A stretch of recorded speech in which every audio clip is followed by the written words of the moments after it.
هلا حطيت عليها بويه بالاسفنجه ما؟ ايه. يا عيني. هاي الاسفنجه بفوتها لجوا على اللسان كمان مشان يوصل لها البويه. البويه مهمه للجلد مشان تطول عمرها ما؟ ايه. شايفين فرشاية الاسنان كيف عم يستخدمها مشان توصل البويه للمناطق التي لا تصل اليها في العاده. هلا بعد المرحله الاولى، بعد ما حطينا البويه ونشف شوي، بعد ما حطينا البويه بالاسفنجه ونشف شوي، هلا بتبلش مرحله الفرشايه سميكه. اي نعم.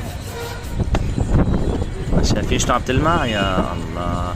وهي المرحله هلا الثالثه عم يحط اللميع. هذا منيح مشان الجلد كمان ما مفيد. ايه منيح احسن. اي نعم.